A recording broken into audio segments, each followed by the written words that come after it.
Bismillahirrahmanirrahim. Assalamualaikum warahmatullahi wabarakatuh. Salam sejahtera. Apa khabar semua?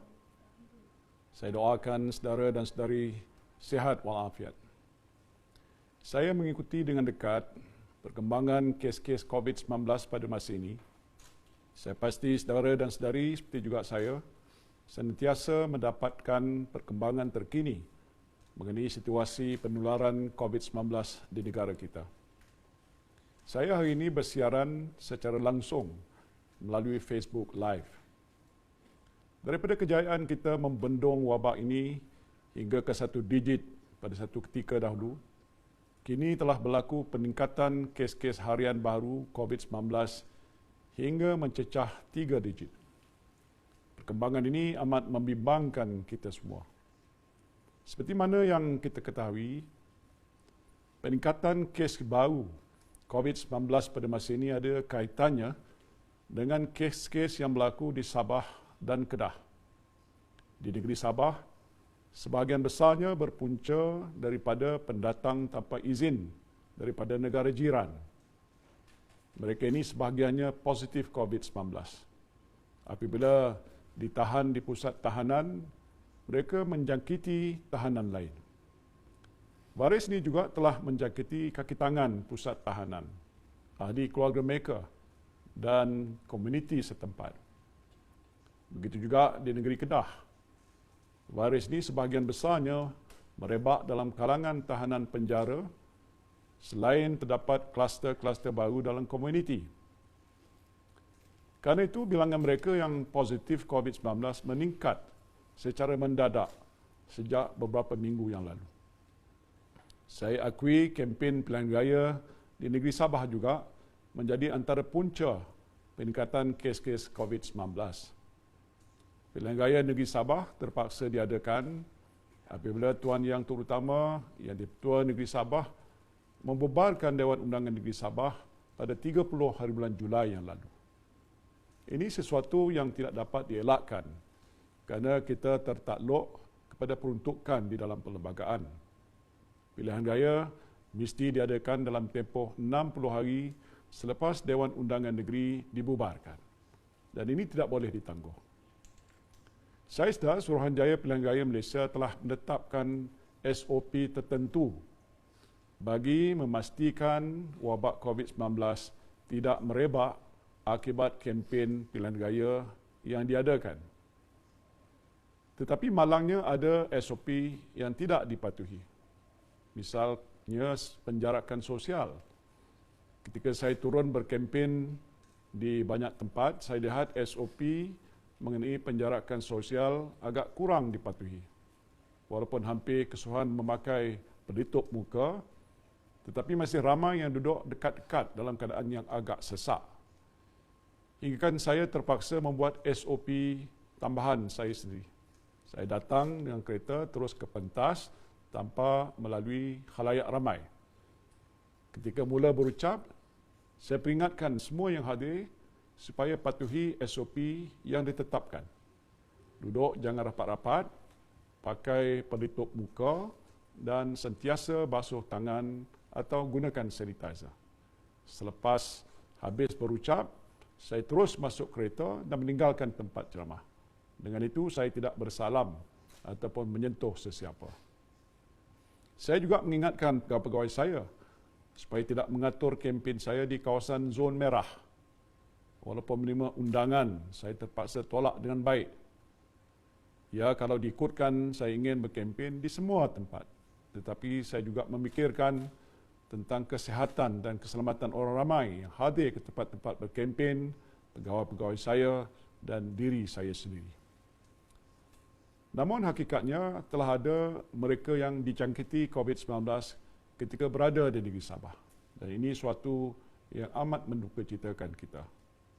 Tindakan awal kerajaan ialah mempertingkatkan kawalan sempadan di negeri Sabah dengan menambah jumlah anggota keselamatan yang bertugas dan mengatur gerak aset-aset seperti kapal dan bot peronda untuk mengawal sempadan perairan negara. Beberapa daerah di Sabah dan Kedah juga telah diisytiharkan kawasan perintah kawalan pergerakan diperketatkan secara bersasar atau Targeted Enhanced Movement Control Order untuk menghalang wabak ini daripada menular ke tempat-tempat yang lain.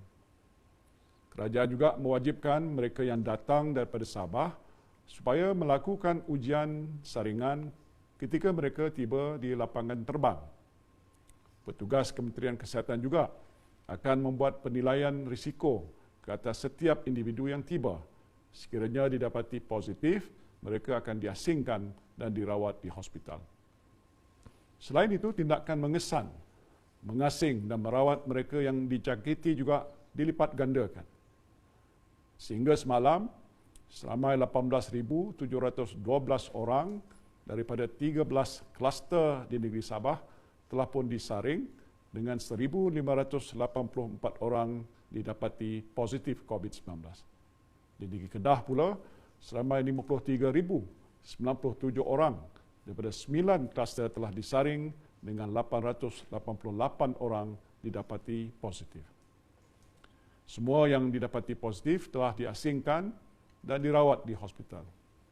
Langkah-langkah susulan sedang giat dijalankan untuk mengesan dan membuat saringan ke atas kontak rapat pesakit-pesakit COVID-19 yang telah dikenal pasti.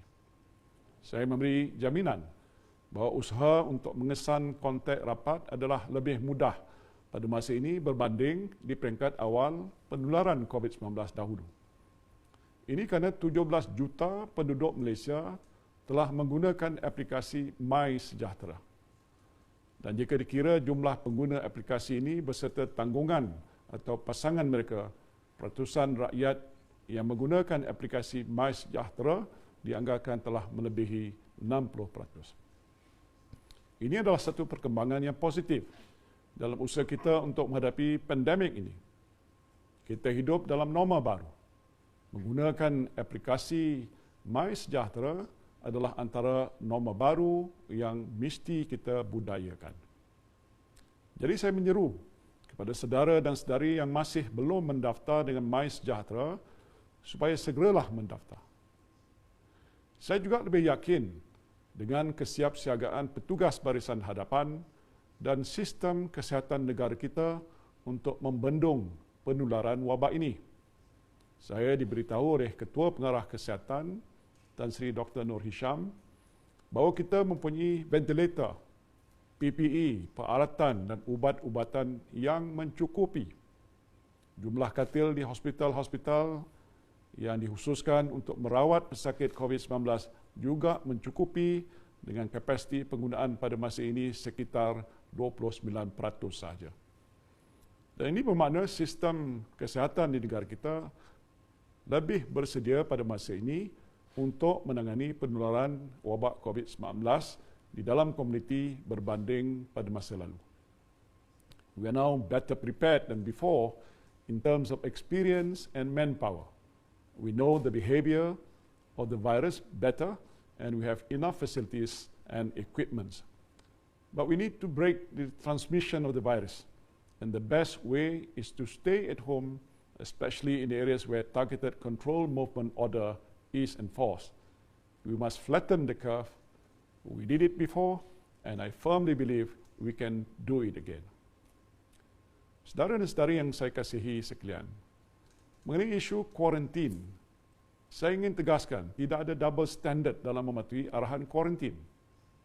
Saya sendiri pada masa ini sedang menjalani kuarantin di rumah setelah saya mempengusikan satu mesyuarat yang dihadiri oleh seorang menteri yang kemudiannya disahkan positif COVID-19. Ini adalah SOP yang telah ditetapkan oleh Kementerian Kesihatan Malaysia. Sebagai Perdana Menteri, saya tidak terkecuali daripada tertakluk kepada SOP. Ini adalah kali kedua saya menjalani kuarantin di rumah sejak pandemik COVID-19 melanda negara kita. Saya mesti patuh kepada peraturan. Bersama-sama saya yang dikandaki menjalani kuarantin di rumah ialah 7 orang menteri dan 6 timbalan menteri. Semua mereka ini juga tidak terkecuali daripada mematuhi arahan kuarantin. Mereka mesti patuh kepada peraturan dan tindakan boleh diambil sekiranya mereka ingkar. Jadi COVID-19 ini tidak mengenal pangkat ataupun darjat. Virus ini boleh menjangkiti sesiapa saja. Dan oleh kerana itu, SOP yang telah ditetapkan oleh pihak berkuasa mesti dipatuhi oleh semua orang. Walaupun kita tidak boleh leka. Saya jangkakan kes-kes COVID-19 ini akan meningkat dalam waktu yang terdekat. Dan ini kerana pihak Kementerian Kesihatan sedang menjalankan ujian saringan secara lebih agresif, termasuklah di penjara dan pusat-pusat tahanan. Dan sejak beberapa minggu yang lalu, kes-kes positif dalam kalangan tahanan di penjara menyumbang kepada sebahagian besar peningkatan jumlah COVID-19 di negara kita. Sebagai Ketua Kerajaan, saya memantau secara dekat perkembangan kes-kes COVID-19 ini. Saya akan membuat keputusan-keputusan penting untuk membendung virus ini daripada terus menular dalam masyarakat kita. Dan ini termasuklah pelaksanaan perintah kawalan pergerakan diperketatkan secara bersasar ataupun TEMCO di kawasan-kawasan yang dikenal pasti sebagai zon merah. Walaupun berada dalam kuarantin, saya mengadakan sidang video secara harian dengan menteri-menteri dan pegawai-pegawai kanan kerajaan untuk mengurus COVID-19 ini. Ini adalah keutamaan saya pada masa ini. Inilah norma baru yang sering kita perkatakan. Yang penting ialah kita mesti bersama-sama dalam mengharungi keadaan yang sukar pada masa ini. Saya harap saudara dan saudari tidak mudah panik atau membuat kesimpulan sendiri berhubungan situasi yang sedang dihadapi oleh kita semua. Elakkan penyebaran berita-berita palsu yang boleh menyebabkan kita keliru. Keputusan-keputusan yang dibuat oleh kerajaan, khususnya menerusi sidang khas Majlis Keselamatan Negara mengenai pengurusan COVID-19 ini adalah berasaskan kepada data, kepada fakta yang dikumpul menerusi sumber-sumber yang berautoriti. Saya tahu ramai di luar sana yang ingin memberikan pandangan kepada kerajaan mengenai pengurusan COVID-19 kerana anda semua prihatin. Ada yang menghantar mesej secara peribadi kepada saya. Ada juga yang membuat komen di media sosial. Saya mak mengalu-alukan pandangan saudara dan saudari sekalian. Semuanya saya berikan perhatian. Mana-mana pandangan yang baik, kita bincangkan di peringkat sidang khas Majlis Keselamatan Negara. Kerajaan sentiasa mendengar dan memperbaiki serta menerima teguran dalam menangani wabak COVID-19 ini. Yang penting ialah kita tidak mudah untuk menuding jari mencari kesalahan mana-mana pihak. Saya tahu ada pihak yang sengaja menangguk di air keruh pada waktu ini dengan mempolitikkan masalah yang sedang dihadapi oleh negara. Jangan kita pedulikan mereka. Kita mesti fokus pada usaha untuk menangani pandemik ini secara bersama-sama. Setakat hari ini kita tidak memikirkan soal melaksanakan perintah kawalan pergerakan di seluruh negara atau total lockdown. Langkah ini jika dilaksanakan sekali lagi boleh membawa kesan besar yang dikhawatiri akan meruntuhkan sistem sosial dan ekonomi negara. Na'udzubillah. Apa yang akan dilakukan oleh kerajaan ialah melaksanakan perintah kawalan pergerakan diperketatkan secara bersasar di kawasan-kawasan yang dikenal pasti mempunyai kes-kes COVID-19 yang tinggi. Dengan ini, aktiviti ekonomi dan sosial di kawasan-kawasan lain yang tidak terjejas boleh diteruskan dengan amalan SOP yang ketat dan penguatkuasaan undang-undang yang tegas. Saya percaya kesiapsiagaan sistem kesihatan kita akan membolehkan kita menangani penularan COVID-19 tanpa perlu kita menutup sektor-sektor ekonomi yang pernah kita lakukan sebelum ini. Setakat ini, proses pemulihan ekonomi berjalan dengan lancar. Apa juga keputusan yang diambil kerajaan perlu mengambil kira kepentingan 15 juta rakyat kita yang sekarang ini keluar bekerja. Ini penting bagi menjamin kelangsungan hidup rakyat dan kestabilan ekonomi negara. Saya tahu ramai ibu bapa yang bimbang mengenai anak-anak yang hadir ke sekolah. Setakat ini kerajaan memutuskan untuk menutup sekolah-sekolah di kawasan zon merah. Kawasan-kawasan yang zon merah tersebut adalah Kota Kinabalu, Penampang, Putatan, Tawau, Lahad Datu, Kunak dan Sempurna di Sabah. Kementerian Pendidikan Malaysia pula sentiasa memantau keadaan kes COVID-19 di sekolah di seluruh negara.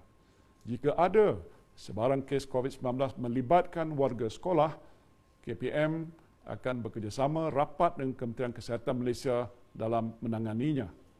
Dan dalam hal ini, Kementerian Kesihatan akan memaklumkan kepada Kementerian Pendidikan langkah-langkah yang perlu diambil bagi menjamin kesihatan dan keselamatan murid, guru dan kaki tangan sekolah. Jika perlu, keputusan mengenai penutupan sekolah di seluruh negara akan dibuat di peringkat sidang khas Majlis Keselamatan Negara mengenai pengurusan COVID-19 setelah menerima nasihat daripada Kementerian Kesihatan Malaysia. Sekiranya terdapat keperluan untuk menyekat pergerakan rentas negeri, sidang khas Majlis Keselamatan Negara akan berbincang dan juga membuat keputusan mengenainya. Saya memberi jaminan notis yang mencukupi akan diberikan kepada orang ramai sebelum sebarang keputusan dilaksanakan supaya tidak ada siapa yang terkandas. Saya diberitahu mesyuarat MKN yang dipengusikan oleh Datuk Seri Ismail Sabri, Menteri Kanan Pertahanan pagi tadi, telah membuat keputusan untuk menyekat pergerakan antara negeri Sabah dengan Semenanjung, Sarawak dan Labuan yang akan berkuat kuasa mulai hari esok. Setelah berbincang dengan Datuk Seri Ismail Sabri, saya telah membuat keputusan untuk memberi lebih banyak masa sebelum sekatan ini dilakukan. Keputusan ini saya buat bagi mengelakkan ramai penumpang yang bakal terkandas akibat kesuntukan masa membuat perubahan pada jadual perjalanan mereka. Dan tarikh baru sekatan pergerakan antara negeri Sabah dengan Semenanjung akan berkuat kuasa mulai 12 Oktober 2020 jam 12.01 tengah malam hingga 25 Oktober 2020. Kerajaan juga sedang meneliti cadangan untuk menghadkan majlis dan perhimpunan orang ramai bagi mengurangkan kebarangkalian jangkitan wabak COVID-19 ini. Ini termasuklah persidangan-persidangan besar, kenduri kahwin serta majlis perhimpunan orang ramai. Walau bagaimanapun, kerajaan akan mendapatkan input daripada KKM terlebih dahulu sebelum melaksanakannya, termasuklah cadangan mengadakan SOP tambahan jika perlu. Yang amat dikehendaki pada masa ini ialah kita semua mesti patuh kepada SOP dan arahan yang dikeluarkan oleh kerajaan. Petugas di barisan hadapan dari agensi-agensi penguatkuasaan akan dikerah semula ke tempat-tempat awam untuk memastikan pematuhan ini. Jika ada yang melanggar undang-undang, hukuman kompaun dan lain-lain akan dikenakan tanpa mengira pangkat dan darjat. Maaflah jika Abah ini mula menggunakan rotan sekarang. Marilah kita hadapi perang menentang COVID-19 secara bersama-sama. Ingat, kita pernah berjaya melandaikan lengkung jangkitan COVID-19 sebelum ini. Saya percaya dan yakin kita akan dapat bersama-sama melandaikannya sekali lagi. InsyaAllah, kita doakan mudah-mudahan kita semua akan menang akhirnya. Terima kasih. Wabillahi taufiq wal hidayah. Wassalamualaikum warahmatullahi wabarakatuh.